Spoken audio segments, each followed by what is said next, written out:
माननीय प्रोफेसर मनोज कुमार झा जी। शुक्रिया उपसभापति महोदय। इस चर्चा में मैं अपनी कुछ आपत्तियां अपने दल की ओर से दर्ज कराना चाहता हूं। आपत्तियां हैं, आलोचना है और उसके पीछे मकसद है कि संसद की इमारत इसीलिए बनी है। महोदय, हाल में मैंने एक किताब पढ़ी गोपाल कृष्ण गांधी जी की, द अनडाइंग लाइट। पता नहीं मंत्री जी ने वो किताब पढ़ी या नहीं, मैं आग्रह करूंगा, क्योंकि न्यूक्लियर पावर और न्यूक्लियर एनर्जी को लेकर के बड़ा लंबा हमारा एक इतिहास रहा है। राजगोपालाचारी जी और जवाहरलाल नेहरू और बाकी अन्य के बीच में कई खत, कई तरह के पोजीशंस शेयर किए गए। तो मैं माननीय मंत्री जी से आग्रह करूंगा कि इतिहास में आजकल वैसे भी दौर चला हुआ है काउंटर फैक्चुअल इमेजिनेशन का, तो एक सही के इतिहास से कुछ सबक ले। सर, माननीय सभापति महोदय, न जाने क्यों इस बिल को देख करके मुझको लगता है कोई अदृश्य शक्ति है जो शांति, ओम शांति करवा रही है। कोई अदृश्य शक्ति है। उस अदृश्य शक्ति का नाम 1 है, 2 है, 3 है या समृद्धि के 5 टापू इस शांति के पीछे हैं। यह मैं इतिहास के आकलन के लिए, सदन के आकलन के लिए, आने वाली पीढ़ियों के आकलन के लिए छोड़ता हूं। लेकिन इतना जरूर कहूंगा माननीय उपसभापति महोदय आपके समक्ष कि हमारा पूरा न्यूक्लियर प्रोग्राम ऐतिहासिक रूप से कुछ सिद्धांतों पर आधारित था। उसमें एक महत्वपूर्ण सिद्धांत था कि जहां रिस्क कैटास्ट्रोफिक होने की संभावना है वहां राज्य अनुपस्थित ना हो। मैं राज्य की अनुपस्थिति का दस्तावेज देख रहा हूं एक अदृश्य शक्तियों के प्रभाव में। मैं माननीय उपसभापति महोदय, दुनिया में बेस्ट प्रैक्टिसेस हैं। मैं छोटा उदाहरण दूं, चाइना का कंट्रीब्यूशन ग्लोबल न्यूक्लियर आउटपुट में 16% है, फ्रांस का 14% है, रसिया का 8% है। मैं 3 ले रहा हूं और इन तीनों में स्टेट ओनरशिप की प्रबलता, प्रमुखता है। उसी के इर्द गिर्द ये पूरा प्रोग्राम है। हां, इसमें एकमात्र अपवाद है यूनाइटेड स्टेट्स ऑफ अमेरिका, जहां 80% निजी हाथों में है। American model can not be considered as the best practice model for my country, keeping in view the inconsistent position of a country called United States of America.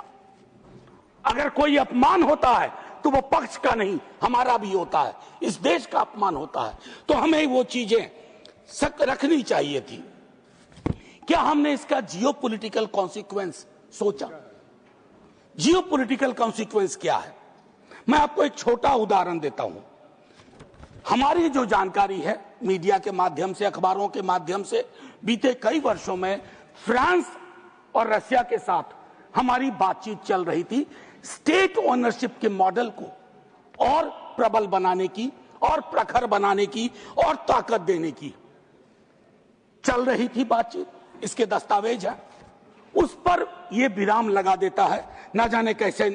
मतलब अगर सीधे शब्दों में कहूं तो मैंने ऐसे बिल देखे हैं जिनमें लाभ का तो निजीकरण कर रहे हैं, जोखिम का सार्वजनिकरण।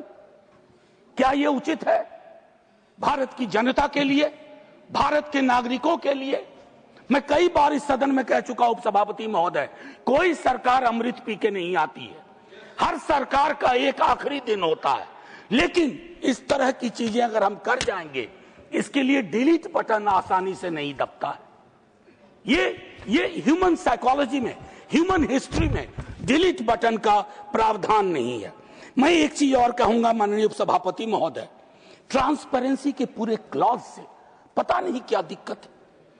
हम आरटीआई को खत्म होता देख रहे हैं, आरटीई को खत्म होता देख रहे हैं और तो और छोड़िए, राम का नाम लगा करके राइट टू वर्क आर्टिकल 41 के तहत उसको भी खत्म होता देख रहे हैं। अब इसमें कहते हैं कि रेस्ट्रिक्टेड इंफॉर्मेशन, सेफ्टी वायलेशन और रेडिएशन लीक्स को लेकर के। सर एक चीज तो मैं कंसिस्टेंटली देख रहा हूं इस सरकार के बिलों में, और कभी कभी मैं सोचूं कि इस पर अगर कोई कंटेंट एनालिसिस हो, most of the bills are attacking the architecture of federalism. Architecture of federalism, what kind of problem. देखिए सर, ये पहली बार नहीं हुआ है। जब ओवरवेलमिंग मेजॉरिटी आती है ना, तो टेम्पटेशन बहुत खतरनाक आते हैं। उन टेम्पटेशन को कंट्रोल करने की जरूरत है। जो कहते हैं ना कंट्रोल कंट्रोल, वो नहीं कर पा रहे हैं। नतीजे में क्या हो रहा है? Most of the bills surpass that, it's attack. अब मैं कहूं रिस्क लोकल है, लेकिन निर्णय कहां होगा? दिल्ली दरबार में। क्या ये विसंगति नहीं है? मैं तो तमाम दलों से अपील करूंगा जो अलग अलग छोटे छोटे दल हैं। सर बस 30 सेकंड, नहीं 30 सेकंड।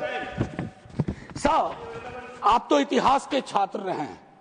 1600 ईस्वी में एक कंपनी को एक चार्टर मिला था और वो ईस्ट इंडिया कंपनी राज्य में तब्दील हो गई। मैं सिर्फ ये कहना चाहता हूं, मेरा प्राइवेट और निजी से विरोध नहीं है, लेकिन सर देश की सार्वभौमिक सत्ता, सार्वभौमिक आग्रह, सार्वभौमिक नियति, सार्वभौमिक मानदंड, समृद्धि के 5 टापुओं के आगे जाकर के आत्मसमर्पण न कर दे, इसका बचाव इस संसद को करना है। एक नहीं, 2 नहीं, सब मिलकर करेंगे। अन्यथा माननीय उपसभापति महोदय, हम जिस बिल को शांति के नाम से पास कर रहे हैं, कहीं राज्य और राज्य की व्यवस्थाओं के लिए वो ओम शांति का क्षण न हो जाए। जय हिंद sir. Doctor M Thambi Durai. Honorable Deputy